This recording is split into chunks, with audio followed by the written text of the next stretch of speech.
ધોરણ 6 ગણિત સ્વાધ્યાય 3.3 વિડિયો નંબર 16 હવે પહેલાં આપણે થોડી સમજૂતી લઈએ જો આ સમજૂતી સમજી જઈશું, યાદ રાખી લઈશું તો આ સ્વાધ્યાય આપણને સહેલું પડશે. આ છે વિભાજ્યતાની ચાવીઓ. આ શું છે? આપણે વિભાજ્યતાની ચાવીઓ. વિભાજ્યતાની ચાવીઓ એટલે શું? આપણને કોઈ એમ કે આ સંખ્યાને કેટલા વડે ભાગી શકાશે? 2 વડે ભાગી શકાશે, 3 વડે ભાગી શકાશે, 5 વડે ભાગી શકાશે, 7 વડે ભાગી શકાશે. જો અવયવો પાડવા માટે આપણે જરૂર પડતી હતી સંખ્યાને કેટલી વડે ભાગી શકાય, તો કેટલા વડે ભાગી શકાય એ જાણવા માટે આપણે સંખ્યાને ચાવી લગાડવી પડે. કોઈ પણ લોક ખોલવું હોય તો ચાવી લગાડવી પડે. એમ સંખ્યાને કેટલી વડે ભાગી શકાય એના માટે ચાવી લગાડવી પડે. તો આ ચાવી માટે આપણે સમજીએ તો પહેલી ચાવી છે સંખ્યાને 2 વડે ભાગવા માટે. સંખ્યાને 2 વડે ભાગી શકાય. તો કેવી સંખ્યાને 2 વડે ભાગી શકાય? તો એમ કહેવાય કે જે સંખ્યાનો છેલ્લો અંક બેકી હોય, જે સંખ્યાનો છેલ્લો અંક એટલે કે એકમ બેકી હોય તે સંખ્યાને 2 વડે ભાગી શકાય. તે સંખ્યાને 2 વડે ભાગી શકાય. આપણે કોઈ પણ સંખ્યાનો એકમનો અંક જોવાનો. ઉદાહરણ લઈએ 16. તો કે 16 માંથી એકમનો અંક એટલે કે આ છેલ્લો અંક છે. આ પહેલો, આ બીજો, છેલ્લો અંક છે. આમ જોવા જઈએ તો એકમ 10 એકમ એને 2 વડે ભાગી શકાય. આ 2ના ઘડિયામાં આવે છે 2 એકુ 2, 2 દુ 4, 2 તેરી 6. તો આને 2 વડે ભાગી શકાય.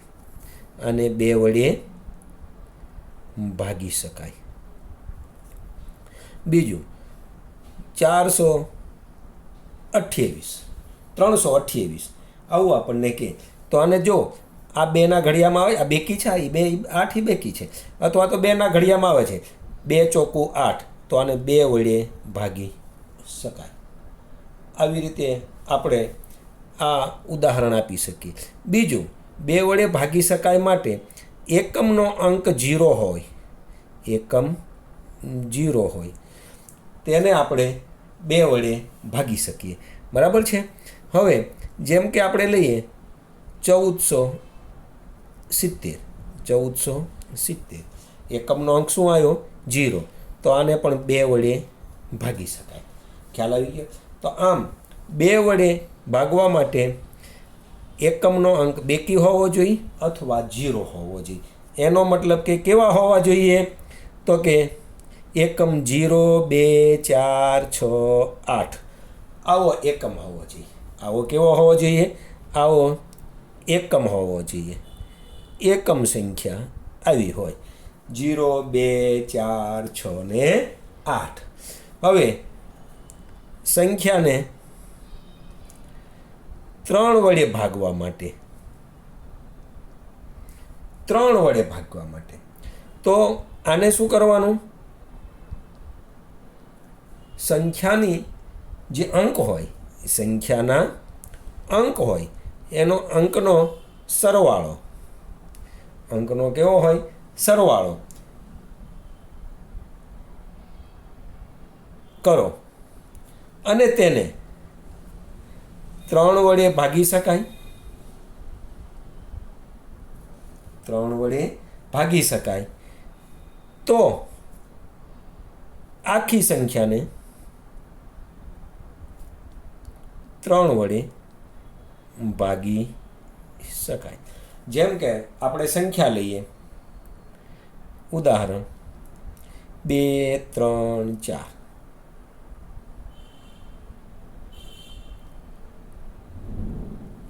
આ સંખ્યા કે આને 3 વડે ભાગી શકાય. તો સરવાળો કરો. શું કરો? સરવાળો. 2 + 3 + 4. 3 ને 2 5 ને 4 9. તો 9 ને 3 વડે ભાગી શકાય, અથવા 9 છે 3ના ઘડિયામાં આવે છે. જો 3 × 1 3, 3 × 2 6, 3 × 3 9. ઓકે. તો 234 ને 3 વડે નિશેષ ભાગી શકાય. 3 × 7 = 21. 3માંથી 1 જાય તો 2 0. 4 ના 4. 3 8 24. જો ભાગી શકાણો. તો 3ને ભાગવા માટે શું કરવાનું?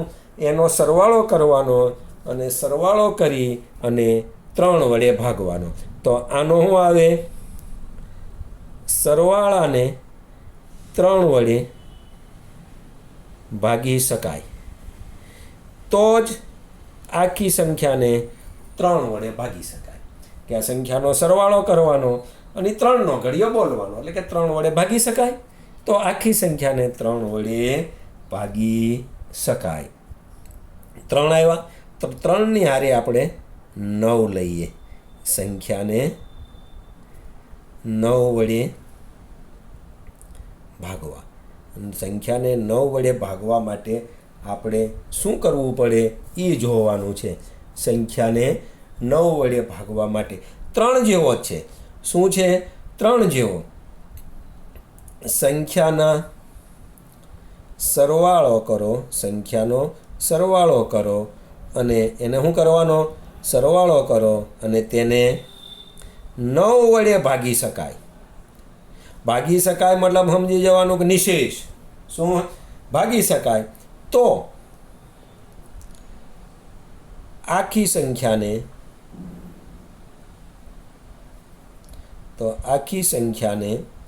9 વડે ભાગી શકાય. 3 અને 9 બેની ચાવી સરખી છે. 3ને ભાગવા માટે સરવાળાને 3 વડે ભાગવો પડે, અને 9ને ભાગવા માટે સરવાળાને 9 વડે ભાગવો પડે. તો કે સરવાળાને 9 વડે ભાગી શકાય તો આખી સંખ્યાને 9 વડે ભાગી શકાય. જેમ કે આપણે આગળની વાત લઈએ. આ સંખ્યા લઈએ 2 3 4. એને 9 વડે ભાગી શકાય તો કે 2 + 3 + 4 = 9. તો કે 9 ને 9 વડે ભાગીએ તો આ સંખ્યાને 9 વડે ભાગી શકાશે. આ સંખ્યાને કેટલા વડે ભાગી શકાશે? 9. 9 દુ 18. 3 13. 13માંથી 8 જાય તો કેટલા વધે? 5. અને અહીંથી લીધો 10 10 ને 13 અને અહીંયા વધે 0 અને ઉપરથી ઉતાર્યા 4. 9 1 9. 9 6 54. 0 0. તો જુઓ 9 ને 9 વડે આ સંખ્યાને નિશેષ ભાગી શકાયા. નિશેષ ભાગી શકાયા. ખ્યાલ આવ્યો? હવે આપણે લઈએ 2ની ચાવી થઈ ગઈ, 3ની ચાવી થઈ ગઈ અને 9ની. 2ની ચાવી થઈ, 3ની ચાવી થઈ અને 9ની ચાવી થઈ ગઈ. હવે આને 2 3 ને 9ની થઈ તો હવે આપણે લઈએ 6 વડે ભાગી શકાય. 6ની ચાવી લઈએ. સંખ્યાને 6ની ચાવી લઈએ. કેટલામો નંબર આવ્યો તો? પહેલો, બીજો, ત્રીજો અને ચોથો નંબર. ચોથી ચાવી છે. 6 વડે ભાગી શકાય. 6 વડેનો બહુ સરવાળો સહેલો. 6 શેમાં આવે? 2 તેરી 6. તો 2ની અને 3ની ચાવી લાગે તો 6 વડે ભાગી શકાય. તો 6 વડે ભાગી શકાય. આ એની ચાવી. અને 2 ચાવી લાગવી જોઈએ. કઈ શું છે? 2 અને 3ની ચાવી લાગે તો 2 અને 3ની ચાવી લાગે તો જ ભાગી શકાય, નહીં તો ભાગી શકાય નહીં. આપણે જોઈએ 6 2 1. આને 3 વડે ભાગી શકાય? તો જોઈએ, 6 છે, 6 બેકી છે, તેથી 2ની ચાવી લાગે 2ની ચાવી. હવે 3ની ચાવી માટે 2 ને 1 3, 1 + 2 + 6, 6 ને 2 8 ને 1 9. તો 9 છે એ 3ના ઘડિયામાં આવે 3. હા, તો 3ની ચાવી લાગે 3ની. તો 2ની ચાવી લાગે ને 3ની ચાવી લાગે તો એને 6 વડે ભાગી શકાય. કરીએ આપણે 126 ભાગ્યા 6, 6 દુ 12, 2માંથી 2 જાય તો 0, 1માંથી 1 જાય 0, ઉપરથી ઉતાર્યા 6, 6 × 6 0, 21 આવ્યા. નિશેષ ભાગી શકાણા. તો જો 2ની 3ની 9ની 6ની બહુ સહેલી થઈ ગઈ. 2 3 6 9. 9ની ચાવી 2ની ચાવી તો કે છેલ્લો આંક બેકી હોવો જોઈએ, અથવા 0 2 4 6 8 હોય તો ભાગી શકાય.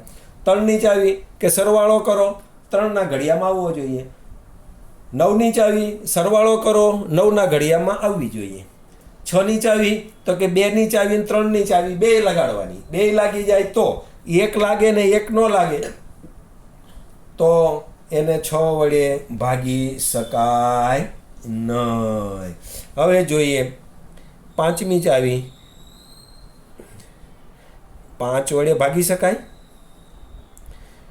5 વડે ભાગી શકાય એવી સંખ્યા લઈએ.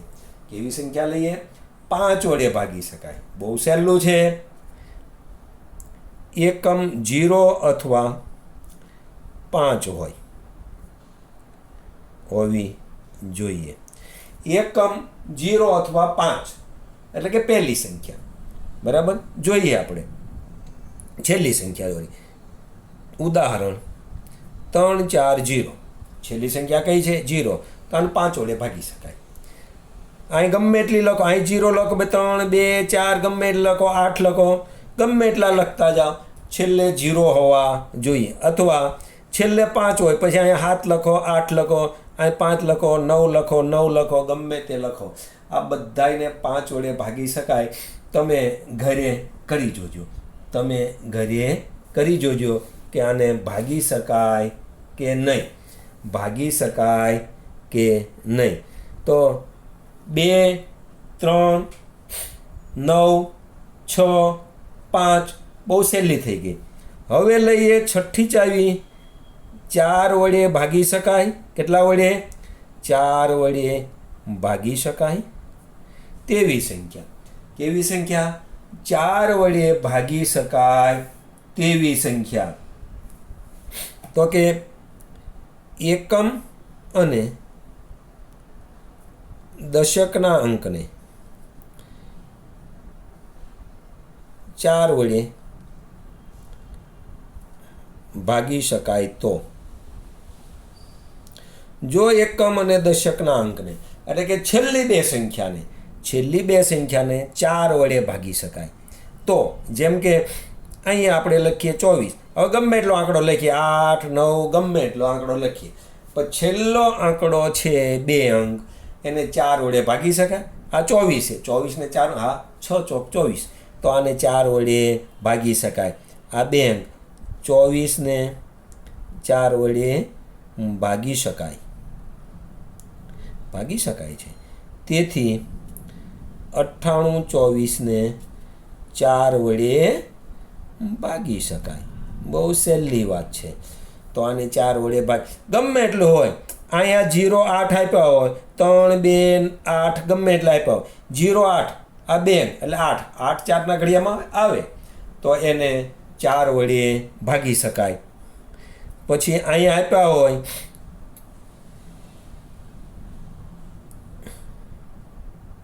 8 અને અહીંયા આપ્યા હોય 6, 3 4 7 ગમે એટલા આપે. 68 ને 4 વડે ભાગી શકાય. 4 એકુ 4 વધી પડી, 4માંથી 2 જાય, 6 માંથી 4 જાય 2, 28 7 ચોક 28. તો આખી સંખ્યાને 4 વડે ભાગી શકાય. કેમ? 68 ને પહેલાં 4 વડે ભાગવાના. 68 ભાગ્યા 4, 4 એકુ 4, 2 8, 4 7 28. 68 ને 4 વડે ભાગી શકાણા? હા. તો આખી સંખ્યાને 4 વડે છેલ્લા 2 અંક જ જોવાના. 4 માટે શું જોવાના? છેલ્લા 2 અંક જોવાના. તો એને આખી સંખ્યાને 4 વડે ભાગી શકાય. 7મી ચાવી છે 8 વડે ભાગી શકાય તેવી સંખ્યા. શું? 4 જેવી. 4ને હું તો એકમ દશક, તો 8 ને એકમ દશક અને 100. એકમ દશક અને 100. એકમ દશક અને 100ના અંકને 8 વડે ભાગી શકાય. તો આખી સંખ્યાને 8 વડે ભાગી શકાય. યાદ રાખવાનું, એકમ દશક અને 100ના અંકને જો 8 વડે ભાગી શકાતા હોય તો આખી સંખ્યાને 8 વડે ભાગી શકાય. જેમ કે ઉદાહરણ લઈએ, 2, 9, 9 અને 9. આવું ઉદાહરણ લઈએ. આને ભાગી શકાય? જોઈએ. આને ભાગી શકાય તો આખી સંખ્યાને 9 વડે ભાગી શકાય. ઉદાહરણમાં આપણે જોઈએ, 9, 9, 9, 8, 19, 8 દુ 16, 3, 39, 8, 9, 72. ભાગી શકાય નહીં. આને ભાગી શકાય નહીં, કારણ કે આખી સંખ્યાને 8 વડે ભાગી શકાતા નથી. હવે બીજી એક સંખ્યા લઈએ, 2, 8, 5, 6. હવે 3 સંખ્યાને 8 વડે ભાગવાનો આપણે કોશિશ કરી. 8, 5, 6. 8, 8 1 8, 0. ઉપર થતા 5 ભાગના એટલે 0. ઉપર થતા 8 સત્તું 56. ભાગી શકાના, તો આને ભાગી શકાય. 8 વડે ભાગી શકાય. 3 છેલ્લી સંખ્યા લેવાની. આ 3 છેલ્લી સંખ્યાને 8 વડે ભાગી શકાયા નહોતા, તો એને ન ભાગી શકાય આખી સંખ્યાને. આને પણ ગમે એટલા લખાય. હવે અહીં પાછા 4 લખો તો હાલે, અહીં 7 લખો તો હાલે. આ 3 સંખ્યાને 8 વડે ભાગી શકીએ. એટલે આખી સંખ્યાને આપણે કેટલા વડે ભાગી શકીએ? 8 વડે ભાગી શકીએ. હવે આવે છે બીજી ચાવી, 5 જેવી 10 છે. 10ની ચાવી. 8મી ચાવી આવશે 10 વડે ભાગી શકાય. શું કરાય? 10 વડે ભાગી શકાય તેવી સંખ્યા. તો કે એકમ 0 હોય. એકમ કેવો હોય? 0 હોય તો ભાગી શકાય. તો ભાગી શકાય. એકમ 0. આ 0 હોય પછી ગમે એટલા લખો, 6, 7, 9 ગમે એટલા લખો. તો આને 10 વડે ભાગી જોજો. ઘેર ઉદાહરણ કરી જોજો તો ભાગી શકાય. તો આ રીતે થઈ ગઈ આપણી વિભાજ્યતાની ચાવી. હવે 9મી ચાવી, 11 વડે ભાગી શકાય. 11 વડે ભાગી. સહેલું છે. જમણી બાજુથી એકી સંખ્યા લેવાની. કેવી લેવાની? એકી સંખ્યા લેવાની અને બેકી સંખ્યા લેવાની. જમણી બાજુથી એકીનો સરવાળો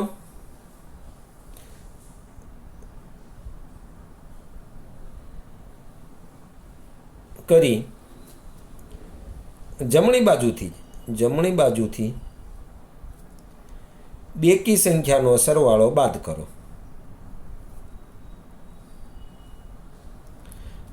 તે 11ના ઘડિયામાં આવવા જોઈએ.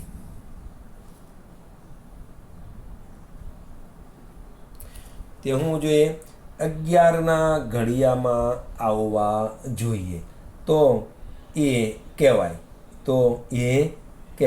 આપણે એક સંખ્યા જોઈએ,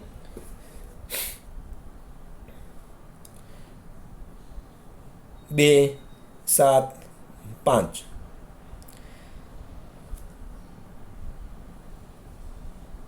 બેકી આ એકી આ બેકીને પાછા લઈએ 8 0 અને 3 આવી સંખ્યા લઈએ. તો હવે પહેલાં જમણી બાજુથી એકીનો સરવાળો કરીએ. આ એકી બરાબર. અહીંયા હજી એક કંઈ વાંધો નહીં, હાલો અહીંયા 1 લઈ લઈએ, અહીંયા 1 લઈ લઈએ. તો આ બેકી થઈ ગઈ 1 2, આ બેકી થઈ ગઈ અને આ એકી થઈ ગઈ. જો હું બનાવું છું સંખ્યાઓ, તો 1 + 7 એકી સંખ્યા, જમણી બાજુથી એકી, 1 + 7 એકી, 1 7 8 અને 1 કેટલા થયા? 7 ને 8 ને 16 ને 71 અને આ થઈ ગયા 2 5 ને 2 7 7 ને 8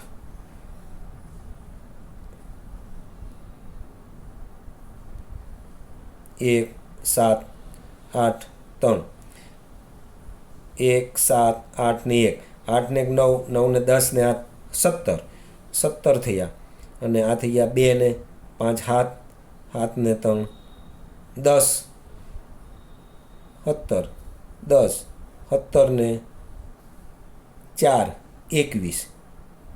આને લઈએ 5, આને લઈએ 5. હવે આપણે જઈએ, આ એકી છે, 1 7 8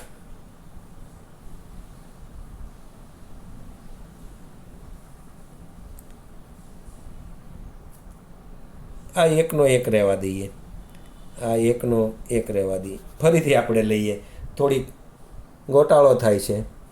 તો જોઈએ 1 3 7 5 8 0 3 આવી સંખ્યા લઈએ. ફરીથી લખીએ 1 3 7 5 8 0 3. આ સંખ્યાને 11 વડે ભાગી શકાય? તો જોઈએ, આ એકી સંખ્યા છે, 1 7 8 અને 3. આનો સરવાળો કરો, એકી સંખ્યાનો 1 7 8 + 3, 7 ને 8 8 ને 16 16 ને 3 19. અને બેકી સંખ્યા જુઓ, 3 5 + 0 5 3 8 19માંથી 8 જાય તો 11. તો 11ના ઘડિયામાં 11 × 11.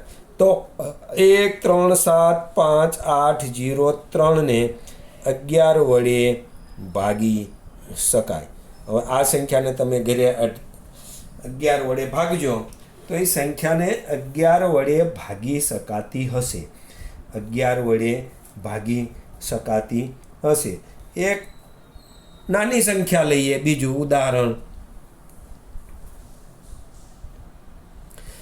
ઉદાહરણ બીજું લઈએ, 8 8 0 8 8 0. જોઈએ, એકી, આ એકી છે, આ એકી છે. 8 + 0 = 8 અને 8 બેકી 8. તો 8 8માંથી 8 જાય 0. તો 0 આવે તો 0 ને 11 વડે તો કોઈ પણ સંખ્યા વડે ભાગી શકાય. 0 કોઈ પણ સંખ્યા વડે, કોઈ પણ સંખ્યામાં આવે તો આને 11 વડે ભાગી શકાય. આ થઈ ગઈ એની ચાવીઓ.